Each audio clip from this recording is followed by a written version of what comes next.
Hello everybody, I'm back again in the studio. It's been a couple weeks since I've seen you. I've been doing some other projects that I've just had on the side, and they're completed now. I'm going to go ahead and move forward with some of the things I wanted to show you.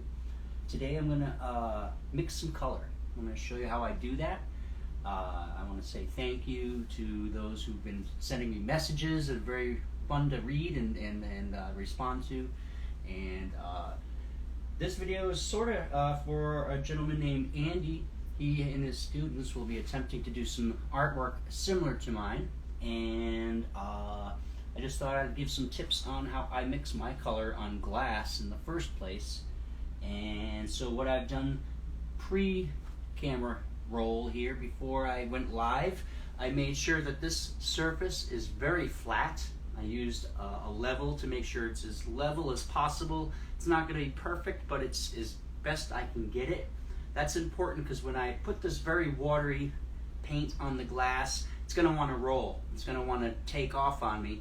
The best thing I can do is keep it level, and that way the paint stays on the glass. And this process will take probably about maybe 10 hours, sometimes 20 hours, basically a whole day for it to dry. Once it's dry, I will be doing some more applications. What I have to do is I have to pull the painting off the glass, and what I do to do that is I'll paint over the painting with gesso, and I wait for that to dry, and then I can scrape it off of the glass. So I'm going to go ahead and mix some colors today. I'll show you what I'm mixing. I am going to be using two colors. I'm using a phthalo blue, which is the red shade, and I'm also going to be using a quinacridone violet. These are those. Hello, John. I can see you there. I'm going to say wave to you there. Thanks for joining me. So yeah, this is what I'll be using. I've already kind of sort of pre-mixed some of these colors in a bowl. It's just water, and after I have all the color on the surface here, I then go in with a well, it's a pure mica granular.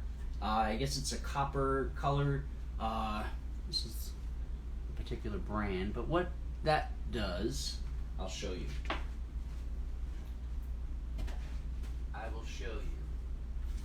Give you an example here.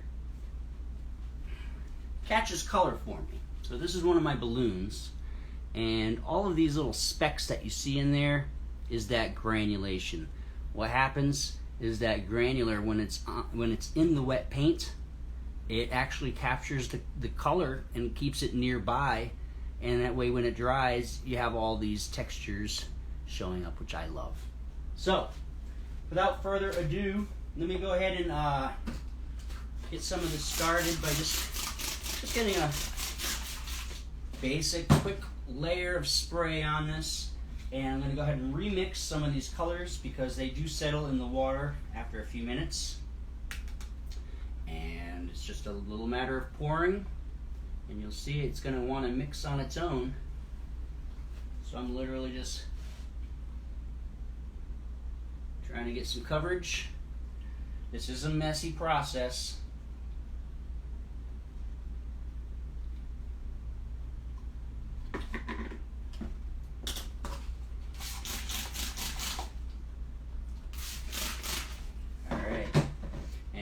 Yeah, if you're going to be doing this, make sure you have paper towels or towels down, or somewhere where you know the ground is going to be safe. You're not going to be too worried about making too much of a mess.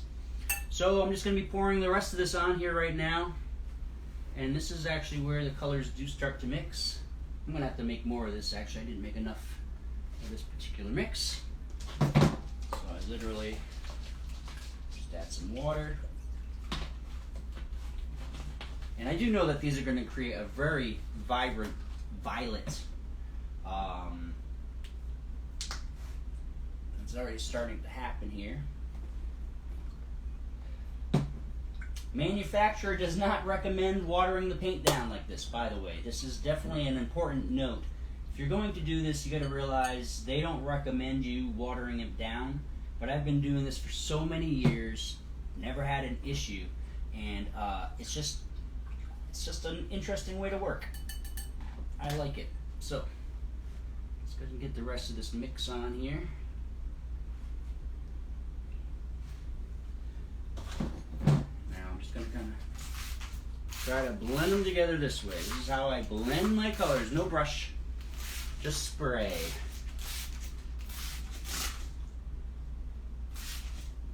All right. And this is gonna move. This isn't gonna stay put. This is gonna definitely start shifting. You're probably already noticing it, possibly. This is definitely part of the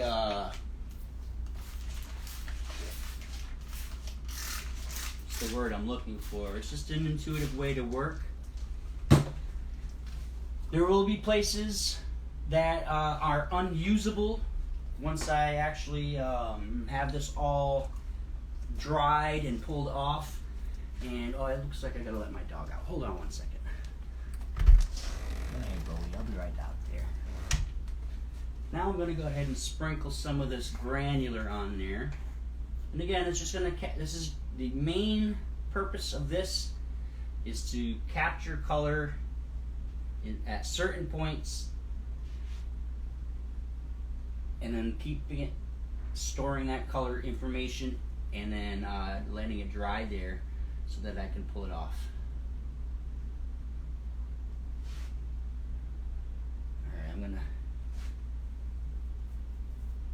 add a little bit more over here. Like I said, this is gonna take about a full day to dry. I'm not gonna mess with this. I'm gonna work on other things while this is drying. And that's pretty much it. This is gonna be a very, very quick video. I'm just gonna make sure that some of this paint does go to the edges. I like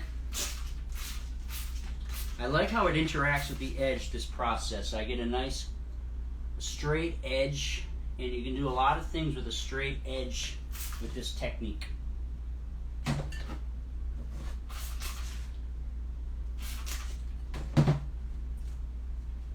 little bit more blue I want to add.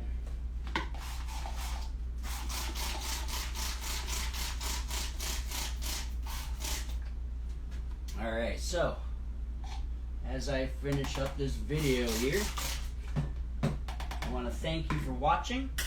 I'll probably try to finish the rest of this tomorrow. I will show you the process of me adding the gesso once this is dry. Yeah, there's a lot of movement happening right here. It is just like a current happening right now from that last pour I did. There's a lot of it moving that way. But anyway, hope you have a great rest of your day. Thanks for joining me. Thanks for watching me mix color the way I like to do it. And I'll see you in the next one. See you later. Bye.